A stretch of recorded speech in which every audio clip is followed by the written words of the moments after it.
fazendo aqui dentro dessa colaboração Gaia Edu Survey. Boa parte, alguns resultados que estão aqui são resultados da dissertação de mestrado do Wilton, que ele defendeu aqui na pós-graduação, e tem uma outra parte também que é da tese de doutorado dele, que ele começou a fazer, né, também aqui na pós-graduação. Tem outros resultados também, mas tem uma contribuição do trabalho que o Wilton vem fazendo dentro dessa colaboração. Então, vou começar falando para vocês o que é essa colaboração Gaia Edu Survey, né, e como que a gente acabou entrando nessa colaboração.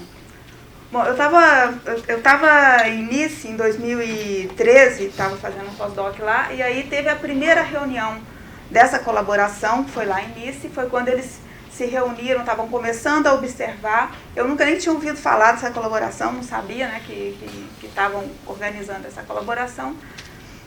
E eles, o grupo estava se reunindo para discutir até estratégias de observação e tal. Eu falei, caramba, uma colaboração, um levantamento de espectroscópio em alta resolução, tem que ter um jeito de entrar nisso, né?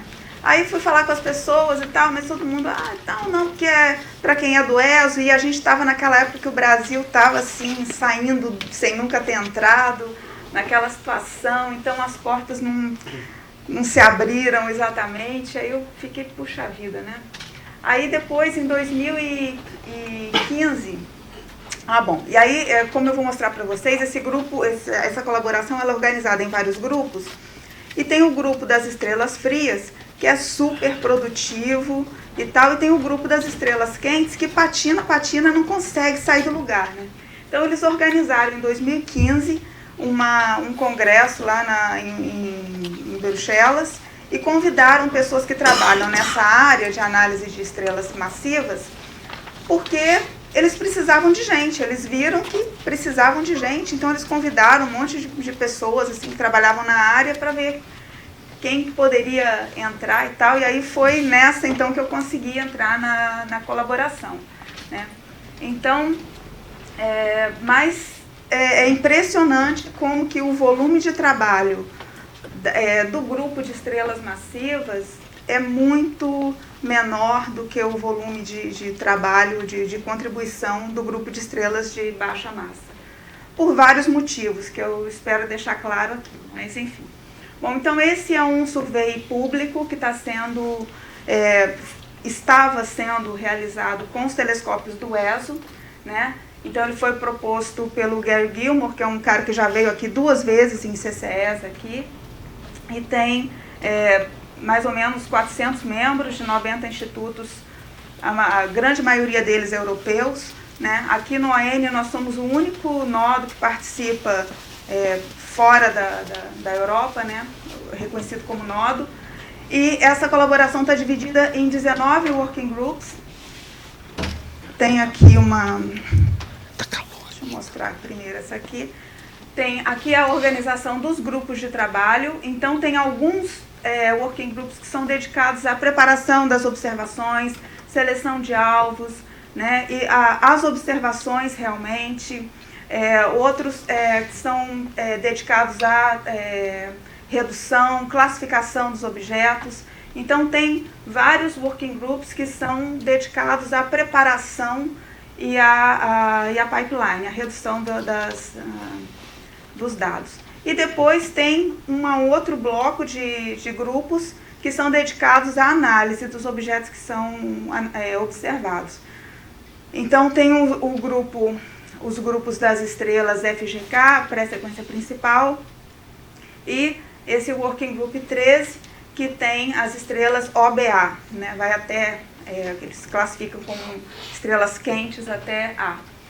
Dentro desse Working Group, então nós temos alguns nodos, que são os grupos que centralizam, né? Institutos que centralizam a análise. E aí, o que cada nodo vai observar é uma divisão interna ali. A gente concorda, faz uma reunião, concorda, eu vou analisar isso, eu vou analisar aquilo e assim por diante. Então, esses são os grupos, basicamente Bélgica, França, Ilhas Canárias e Líbano e o ON. Bom, então, esse survey é um survey de espectroscopia em alta resolução. Tem mais ou menos 115 mil alvos observados em 340 noites, né, em missões. Foi feita uma proposta de observação para o ESO, né, e aí foram foram dedicadas 340 noites entre janeiro de 2012 e janeiro de 2018. Tá? Então, acabou em janeiro de 2018, encerraram-se as observações do Gaia ESO Survey. Nesse tempo, então, foram obtidos mais de 200 mil espectros, usando tanto o UVIS quanto o GIRAF, que são dois espectrógrafos que funcionam no VLT. Os dois usam um modo multifibras, que é o FLAMES. Com o UVIS é possível observar até 8 estrelas ao mesmo tempo, e foram observadas, então, um total de 10 mil estrelas com o UVIS. Isso foi... Com o UVIS, eles observaram estrelas mais brilhantes, né, e conseguiram uma resolução de 40 mil.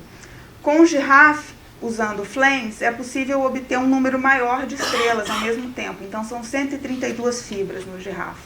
Então, a resolução é um pouco mais baixa, mas consegue observar objetos mais fracos. Simone, volta essas 115 mil alvos, é tudo aqueles working groups todos? Todos. Estrelas frias, estrelas frias. Então, são estrelas, tem uma parte de standard, tem uma parte de aglomerados, estrelas em aglomerados, tem uma parte de estrelas do campo.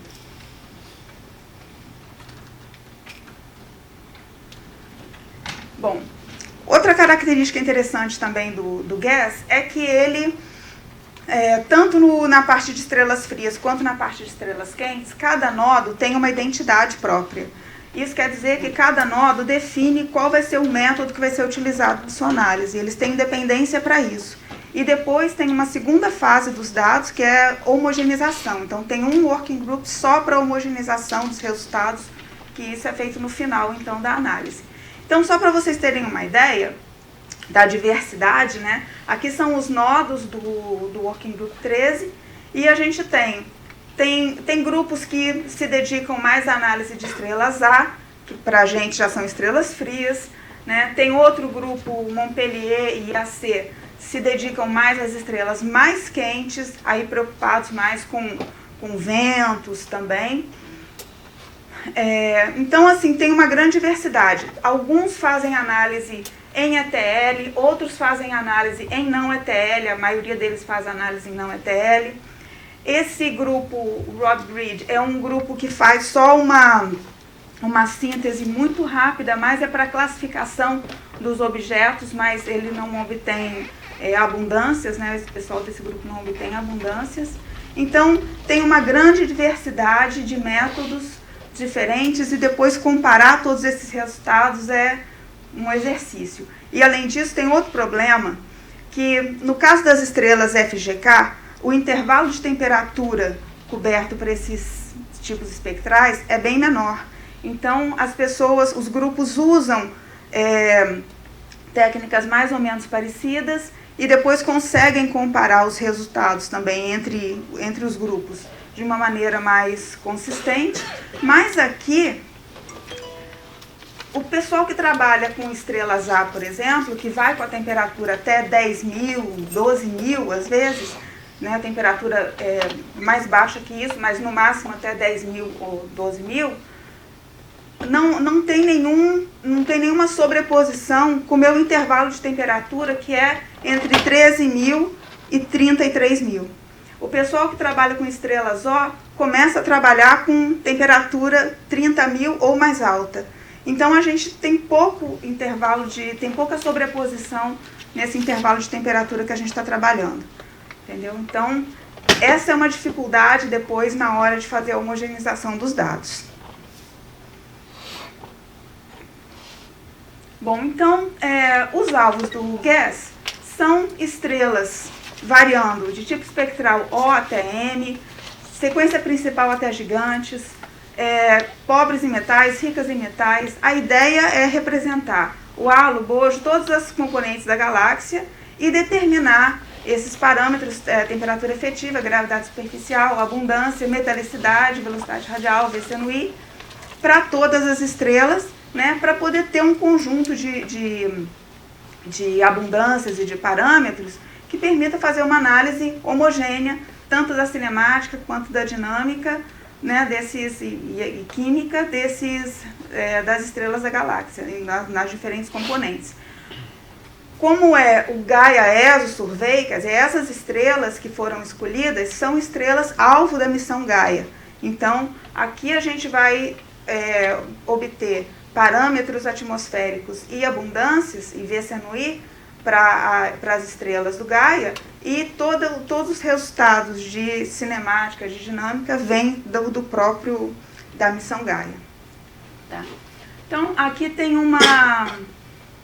a distribuição dos alvos, né? Então, em azul são estrelas do campo que foram observadas. Os pontos em verde representam aglomerados, então, na verdade, ele tem várias estrelas, né?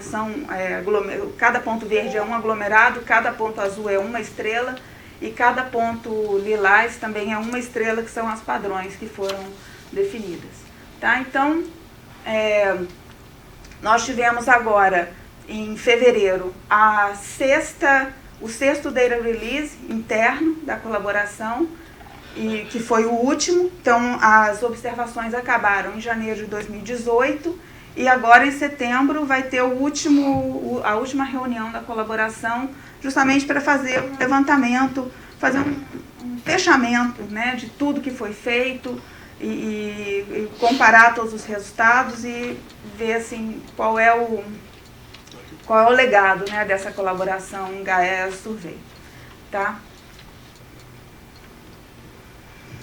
Bom, esse gráfico aqui é um gráfico um pouco antigo. Esse é o segundo data release, nós tivemos 6 já, mas não foi feito um outro gráfico parecido com esse para os data release mais recentes.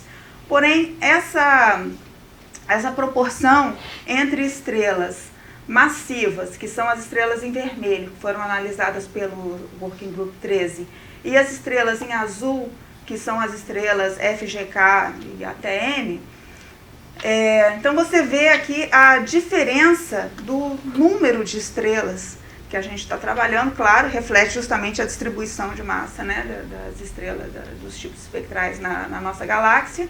Então aqui a gente tem temperatura e ali log G, e esse retângulo aqui é justamente o espaço de parâmetros que a gente está trabalhando aqui no OAM. Tá? Então você vê que o número de estrelas já é bem menor quando a gente compara com as estrelas A, que estão por aqui, e as estrelas FGK, que estão por aqui. Né? Então a gente tem muito menos estrelas, tem uma seleção de objetos devido a VCNI, devido à binaridade, que também já reduz bastante o número de estrelas que a gente pode analisar depois.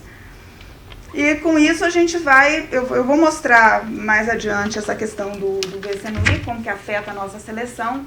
Mas assim, a gente começa com um número muito grande de objetos e vai cortando, chega no final, acaba com uma amostra pequena. Se a gente pensa nas análises de estrelas FGK, então a gente pode dizer que é uma amostra pequena. Bom, o Guess, ele definiu alguns setups que são fixos. Então, os objetos são todos observados nesse setup HR6, que é o mais comum, esse 14 também, que está em H-alfa, e alguns outros setups são observados de acordo com a necessidade, né, de acordo com a data também de observação. Então, esses são os setups que foram definidos para o grupo de estrelas massivas, e mais esse setup aqui que foi adicionado para as estrelas um pouco mais frias, para as estrelas A. No nosso trabalho, nós nos concentramos nesses 3 setups que aqui a gente consegue identificar algumas linhas importantes de silício 3, de silício 4, L2, L1, que vão ser usadas para definição de carbono, também oxigênio, que vão ser usadas para a definição dos parâmetros atmosféricos, usando análise espectroscópica e também determinar as temperaturas. Bom, outra coisa também, para o pessoal que analisa estrelas frias, já estranha, é a quantidade de elementos disponíveis nos espectros.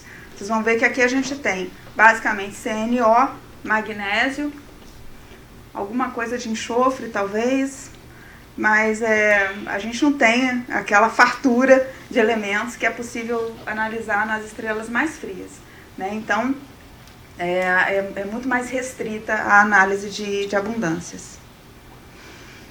Aqui são exemplos de espectros que foram... Então, cada pedaço desse é um espectro completo do setup do GIRAFF, tá? Então, esse foi obtido com o H3, com o H4, com o H5 e com o H6. Então, são os setups que a gente tem para analisar.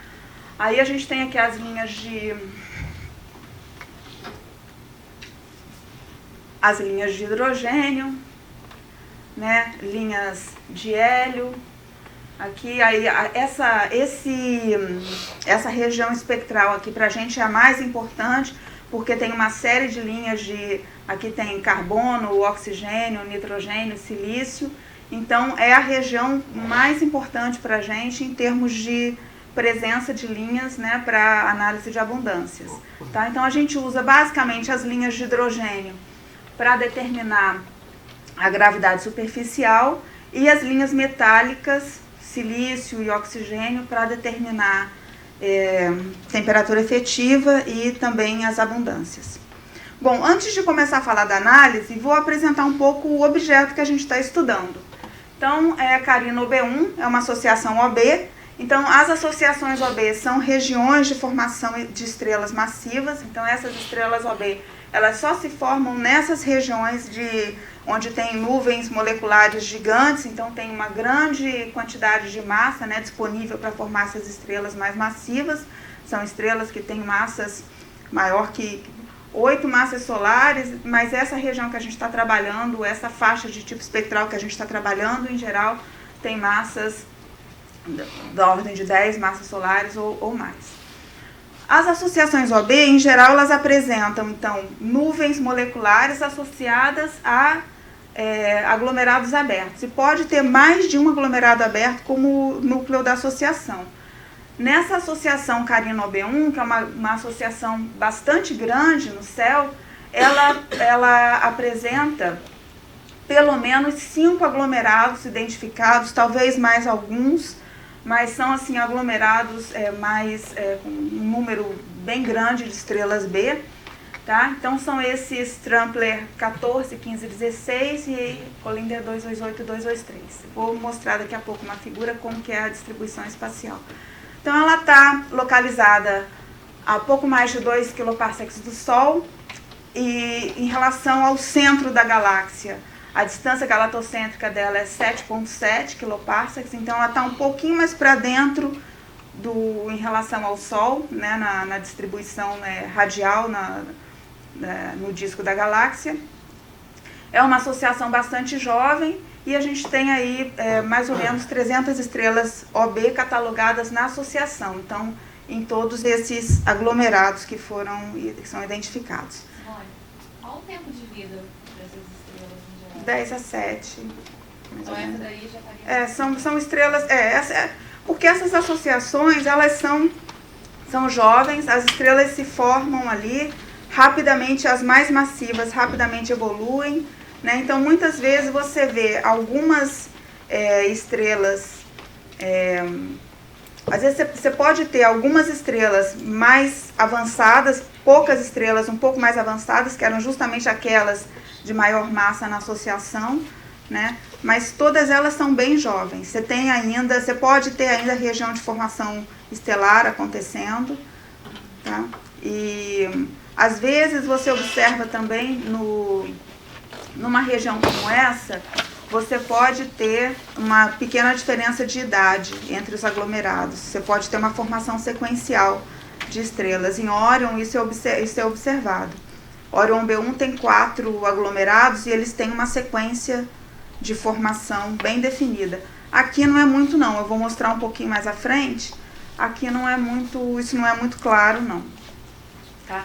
Então aqui tem a nebulosa de Carina e aqui estão os aglomerados identificados. Então Trampler 15, Trampler 14, Colinder 232, que há controvérsia se é realmente um aglomerado ou se é só uma extensão do Trampler 14. Então aqui no trabalho a gente está tratando tudo isso aqui como Trampler 14, né? Até porque a gente tem poucas estrelas nessa região, então tudo isso aqui está sendo chamado de Trampler 14, Trampler 15, que está aqui bem definido, e o Colinder 228, que está aqui também um pouco mais, já um pouco mais diluído, né? Não é tão concentrado como os Trampler. Mas esses aí estão na mesma distância, estou dizendo? Você vai me fazer adiantar aqui. Não estou vendo aqui, acho que eu não coloquei. Não, todos eles têm mais ou menos a mesma distância e todos eles têm mais ou menos a mesma idade. Não tem uma grande variação, nem de idade, nem de distância entre eles. Tem alguns que estão um pouco mais próximos, outros um pouco mais afastados, mas é muito pouco. Está todo mundo realmente na mesma associação. Tá? Não tem muita variação, não. Bom, então essa parte do trabalho aqui foi justamente a parte que o Wilton fez na dissertação de mestrado dele. Nessa primeira parte do trabalho, a gente estava interessado em saber quem eram os membros dos aglomerados, né, que a gente queria identificar os membros dos aglomerados. E a gente queria também fazer uma seleção para o trabalho de análise de abundâncias baseado no VCNI das estrelas. Porque as estrelas OB, elas têm uma característica que elas apresentam um VCNI muito alto. Se você olhar a distribuição de VCNI por tipo espectral, o pico da distribuição está justamente nas estrelas B. Então, são as estrelas que apresentam uma taxa de rotação, né, maior entre todos os tipos espectrais. Isso atrapalha muito a análise de abundâncias, até chega mesmo a impedir, porque o VCNI médio, para vocês terem uma ideia, é mais de 100 km por segundo. O pessoal de estrelas frias, quando encontra uma estrela com um VCNI 20, 30, já fica botando cabelo em pé, né? Para a gente, a nossa realidade é bem diferente.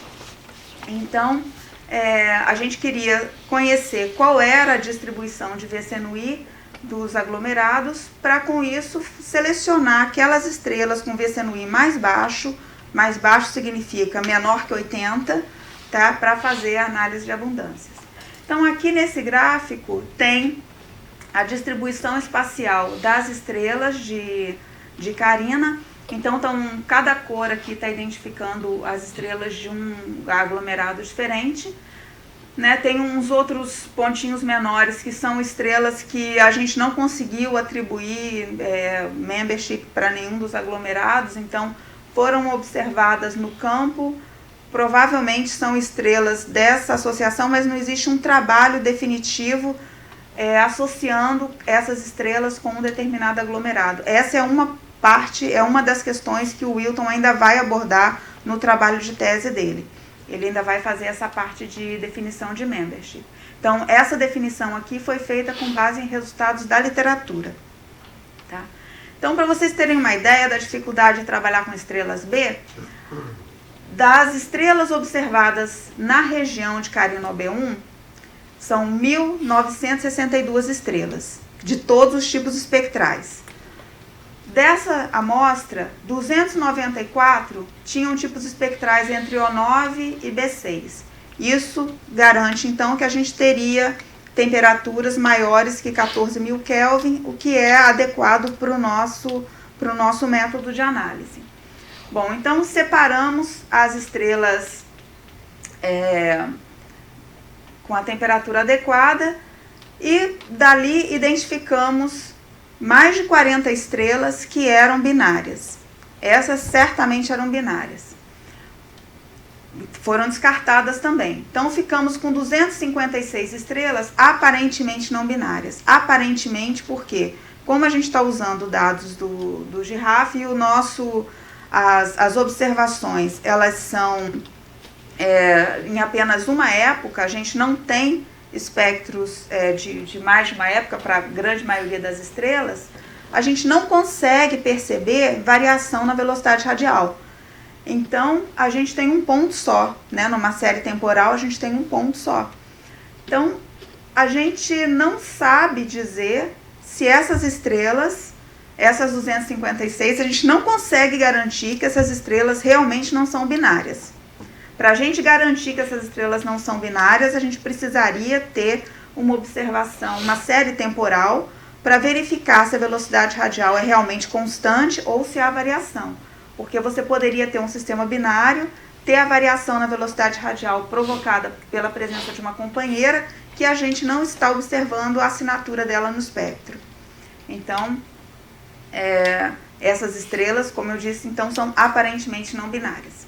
Bom, aí nós determinamos o VCNI dessas estrelas e, por fim, selecionamos das 256 apenas 80 estrelas que têm um VCNI menor que 100 ou menor que 80 km por segundo, que aí sim a gente poderia ir para começar a fazer análise de abundâncias, né? Então, nessas figuras, também isso é resultado da literatura também, tem as distribuições de velocidade radial para as estrelas. A cor nos histogramas está de acordo com a identificação das estrelas nessa distribuição espacial. Então, aqui a gente só estava procurando realmente estrelas, como a gente não tem um estudo de membership na época, a gente não fez um estudo adequado, a gente só procurou identificar aquelas estrelas que têm uma alta probabilidade de ser realmente membro, só baseada na distribuição de velocidade radial e movimento próprio para algumas poucas estrelas que a gente encontrou. Então, com isso, a gente descartou algumas estrelas que tinham uma velocidade radial muito discrepante da distribuição, mas as outras a gente considerou que são realmente membros dos aglomerados. Bom, então, a determinação de VCNI, nessa época, isso ainda é do trabalho de mestrado do Wilton, a determinação de VCNI foi uma estimativa realmente bem preliminar de VCNI, só para a gente ter uma ideia realmente de qual era, se aquela estrela poderia ser usada numa análise de abundâncias ou não. Para vocês terem uma ideia do impacto, do efeito do VCNI no espectro de uma estrela B, então essa é uma estrela com baixa rotação, a gente vê aqui uma linha de hélio, uma linha de magnésio, né, algumas linhas metálicas mais fraquinhas aqui no entorno. Então, daqui do espectro em preto para as outras cores, o VCNI está aumentando. Então, aqui o VCNI mais baixo, dentre essas aqui, e o VCNI vai aumentando até aqui a estrela que tem a rotação mais alta. Então, você pode ver que chega um determinado momento que mesmo a linha de magnésio, que é uma linha forte, eu já não consigo mais medir essa linha. Essas linhazinhas menores aqui já sumiram, né? Então, se eu tiver que analisar essas linhas aqui para fazer uma análise de abundância, já era, né? Então, realmente, só o hélio é uma das poucas linhas, tirando o hidrogênio, mas o hidrogênio tem outros fatores aí que não permitem usar o hidrogênio para análise de VCNI, mas o hélio, então, é a única linha que é forte o suficiente para ainda resistir a um VCNI tão alto quanto esse daqui. Aqui já deve ser na faixa de uns 300 e aqui deve ser na faixa de uns 50 km por segundo. Bom, então o que a gente fez nessa época foi simplesmente medir a largura meia altura das linhas de hélio. A gente identificou 3 linhas de hélio aqui, que isso foi um trabalho de 2007, que a gente fez uma calibração das larguras da linha de hélio com o VCNI. Então é uma ferramenta bem simples, mas que permite fazer uma análise preliminar da velocidade de rotação projetada, né? Então o que o Wilton fez foi medir essa largura, interpolar nessa grid que foi feita em 2007, e com a largura das linhas de hélio ele conseguia determinar então qual era o VCNI da estrela. Bom, para comparar se os resultados que ele estava obtendo estavam legais, para verificar isso, a gente comparou os resultados da literatura. Tinha um trabalho de Juan Gay, de 2006, que também analisou algumas estrelas B de vários aglomerados, dentre eles Trampler 14, se não me engano. E aqui a gente vê, tem uma comparação bem razoável com o Rangais. Eles fizeram também analisando as mesmas linhas de hélio que a gente analisou, só que eles usaram outro método, eles usaram síntese. E a gente fez também uma comparação com os resultados de VSNUI que outros grupos do Gaia-ESO Survey obtiveram usando métodos diferentes.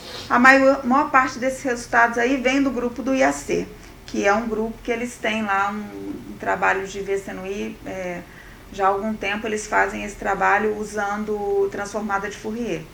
Então, também dentro do Gaia-ESO Survey a gente tem um acordo bom, algumas estrelas assim discrepantes, mas enfim, a gente tem um bom acordo. E aqui nessa figura é mais uma comparação dos nossos resultados com os resultados, aqui combinando o pessoal de Liege e o pessoal de IAC, aqui está colorido de acordo com o nodo que forneceu o resultado, né? Então aqui são resultados do Gaia-ESO Survey. Essa figura aqui já é de um artigo que está sendo preparado agora, vai ser submetido para publicação, que faz um relatório, né, dos resultados desse Working Group 13.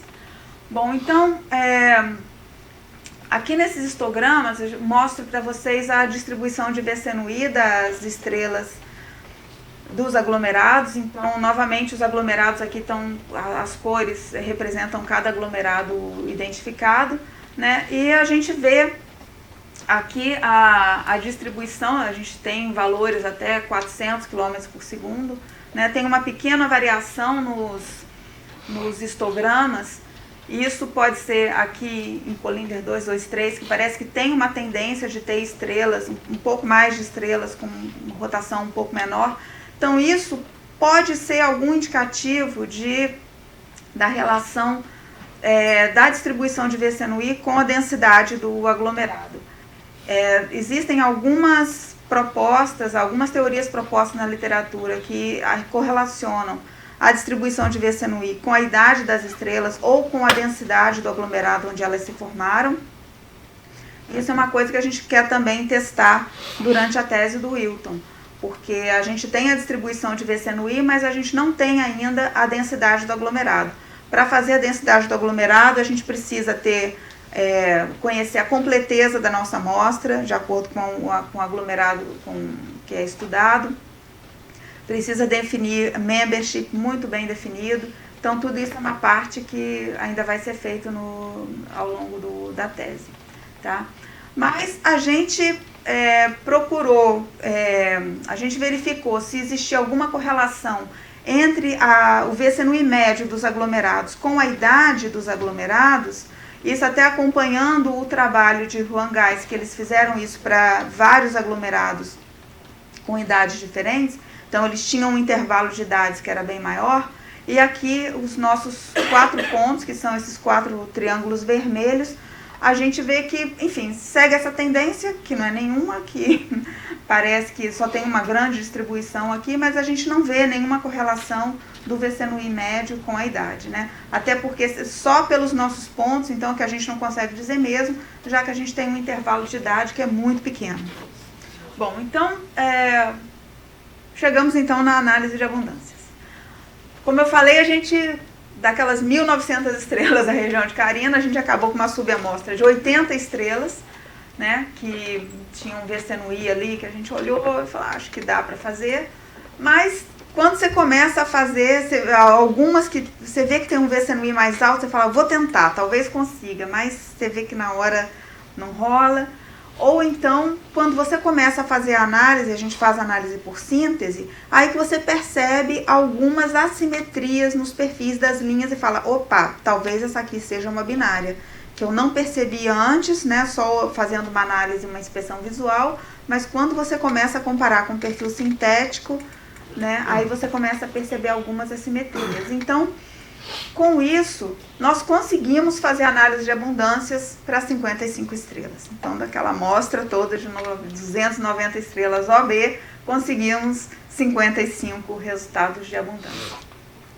Bom, Para fazer essa análise, nós utilizamos um esquema semiautomático que o Gustavo Bragança desenvolveu aqui quando ele fez o doutorado dele. Quer dizer, não foi assim, o programa que a gente usou, que são o SimSpec, e a base dos modelos atmosféricos calculados pelo TLUST já existiam, né? O que o Bragança fez foi colocar todos esses programas juntos dentro de um esquema semiautomático, né, iterativo. Então ele começa a partir de valores iniciais de temperatura efetiva e gravidade superficial e vai fazendo o equilíbrio de ionização das linhas do silício 2, 3 e 4 ou o oxigênio 1, 2 e 3, dependendo das linhas que tem disponíveis, né? Então ele vai calcular uma temperatura efetiva pelo silício, uma temperatura efetiva pelo oxigênio, faz a média dessas duas temperaturas, obtém o VC no I fazendo também o ajuste das larguras das linhas metálicas, macroturbulência também. O log-G é obtido através das asas das linhas de Balmer, principalmente H-gama. A gente obtém também duas velocidades de microturbulência, uma pelas linhas de silício e uma pelas linhas de oxigênio, depois usa a média delas. Então a gente tem vários constraints para os diferentes parâmetros e diferentes constraints para os diferentes parâmetros que a gente quer obter. Se a gente atinge a convergência, então esse é o final do resultado, a abundância final. Se não, se ainda tem uma diferença entre os parâmetros, principalmente a temperatura efetiva e o log-G que foram propostos inicialmente, a gente repete esse processo. Então a gente pode repetir esse processo até obter a convergência. E no final, então, a gente tem um conjunto de parâmetros, temperatura efetiva, gravidade superficial, velocidade de microturbulência, velocidade de macroturbulência, VC no I e as abundâncias de oxigênio e de silício, todos eles determinados simultaneamente. Tá? Então, o método é bastante robusto e permite satisfazer uma série de constraints ao mesmo tempo. Bom, então aqui, repetindo aquelas figuras dos perfis observados, mas agora estou sobrepondo em vermelho os perfis sintéticos que a gente calcula, né? Na verdade, quando a gente faz a determinação dos parâmetros estelares e das abundâncias, a gente está mais preocupado com as linhas em si, com o perfil da linha, mas a gente não está preocupado com o espectro todo, né? Numa grande cobertura espectral. Tá? Então, tem algumas linhas que aqui a gente tem carbono, oxigênio, carbono, aqui oxigênio, que a gente identifica como mais importantes para calcular aqui quadrada, na hora de fazer a comparação, tá? E a partir da análise dessas linhas é que a gente define qual é a melhor solução para a estrela. Então, às vezes, tem algumas regiões aqui que não ficam muito bem, mas é porque realmente a gente não está olhando para aquelas linhas em especial. Então, essa região, como eu falei, é a região mais importante, que tem o maior número de linhas metálicas que são usadas depois para fazer a aqui quadrada. Bom, aqui a gente tem a comparação da temperatura efetiva e gravidade superficial dentro do Gaia Earth Survey. Então aqui novamente são cores diferentes para nodos diferentes, o que estão analisando estrelas OB. E aí vocês podem ver, a gente não tem muitos pontos em comum, né? Aqui estou comparando ON com Liège, Montpellier e AC. Então não tem muitos pontos em comum, tá? Tem uma diferença muito grande. Aqui em vermelho é Liège, eles trabalham mais para as estrelas A. Então, isso aqui é o finalzinho do limite do intervalo de temperaturas deles. Em verde, aqui é o IAC. Então, a gente vê que aqui a gente está no início do intervalo de temperatura deles. Eles vão daqui para temperaturas mais altas. Então, não tem uma grande sobreposição. Então, é até difícil fazer essa comparação. Tá? E aqui a mesma coisa para a gravidade superficial. Aqui, em geral, a gente tem estrelas da sequência principal, uma ou outra estrela mais evoluída, mas também tem uma dispersão um pouco maior aqui, mas também não tem muitos pontos para comparar. Aqui nessas figuras mostram umas comparações das temperaturas e gravidades superficiais que nós obtivemos aqui com dados da literatura, né, que não sejam do Gaia Survey, mas que estavam listados na literatura. Tirando alguns pontos aqui, a gente tem e a gravidade superficial é sempre um problema, porque muitas vezes tem métodos diferentes, então aqui tem uma questão de método que é importante. Bom, aqui tem um diagrama HR das estrelas da nossa amostra, das 55, para as quais a gente conseguiu fazer uma análise de abundâncias, né? Então a gente tem aqui temperatura efetiva e gravidade superficial, com algumas trajetórias evolutivas calculadas para estrelas sem rotação. Então você vê que a gente tem aqui, talvez aqui a partir de 5 massas solares, mas a maior parte da amostra então está aqui entre 7 e 25 massas solares, com algumas poucas estrelas aqui um pouco mais evoluídas, mas que todas elas estão ainda na sequência principal. Bom, e as abundâncias, né? Então aqui tem as abundâncias de carbono, de oxigênio e de silício, em função da temperatura efetiva. Esse gráfico é importante porque nos dá alguma informação sobre a qualidade do cálculo não ETL para essas estrelas, né? Quando você faz um cálculo não ETL que tem algum bias, você pode ver observar alguma tendência nessas abundâncias ao longo do espaço de temperatura efetiva que a gente está trabalhando. Mas o que a gente pode ver aqui é que não tem nenhum bias, nenhuma tendência com as abundâncias em função da temperatura efetiva, então isso nos leva a crer que essa análise não ETL está bem feita e não tem nenhum bias com a temperatura. Essa linha pontilhada em cada uma das figuras são as abundâncias solares, né? Então você pode ver que a gente tem, em geral, abundâncias solar para baixo, né? Que é uma característica típica, é um resultado típico para as estrelas B. Tá? Aqui tem as abundâncias médias por aglomerado, e aqui a média para os 4 aglomerados para a região de Carina, né? Aqui para o carbono eu não fiz a média por aglomerado, porque tem muito menos estrelas com abundâncias de carbono. Isso basicamente é porque a gente só tem linhas de carbono 3 para analisar. Então, essas linhas de carbono 3, elas só são visíveis para temperaturas maiores que 24, 25 mil Kelvin. Então, para as estrelas mais frias da amostra, que é um bom número, né, mais ou menos a metade da amostra, a gente não conseguiu fazer análise de carbono, porque só tem linhas de carbono 2, não tem linhas de carbono 3, mas nos intervalos espectrais que foram observados, a gente só tem linhas de carbono 3. Então, mas em geral a gente pode observar que tem uma dispersão pequena, tanto dentro dos aglomerados quanto na associação como um todo. Tá? Então a gente, isso sugere que a associação como um todo é quimicamente homogênea. Bom, aqui a gente tem a distribuição espacial das estrelas da amostra, então os 4 aglomerados estão aqui representados, e a cor aqui é dada por essa escala de abundâncias. Então aqui oxigênio, né, e aqui silício. Então a primeira coisa que a gente vê é que realmente, acompanhando aquelas médias e dispersões que eu mostrei, a gente não vê assim uma grande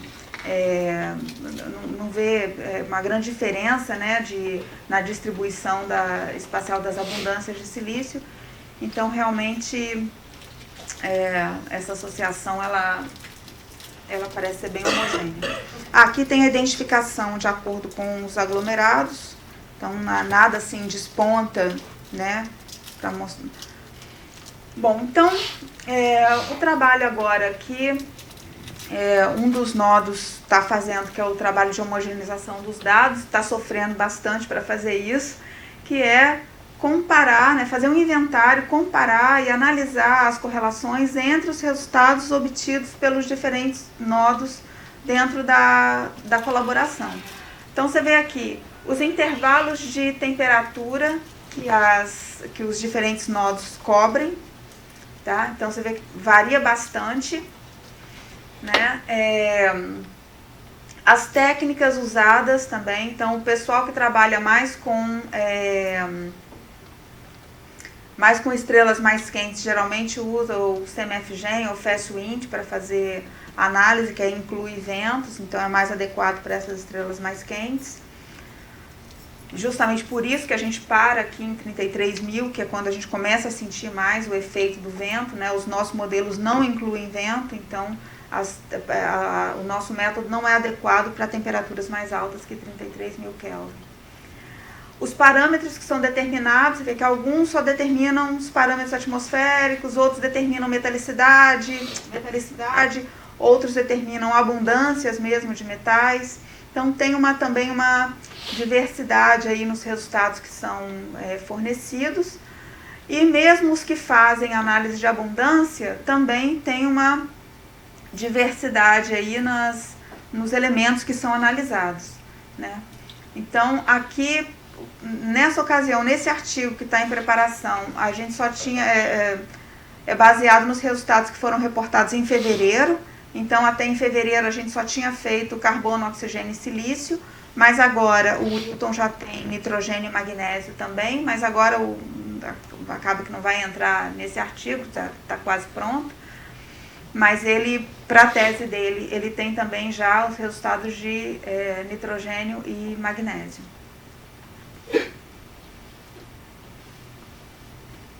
Bom, essas figuras aqui são mais ou menos a mesma linha daquelas figuras que eu mostrei, mas lá eu estava sempre comparando com o oxigênio, com o Observatório Nacional, né, com o nosso nodo.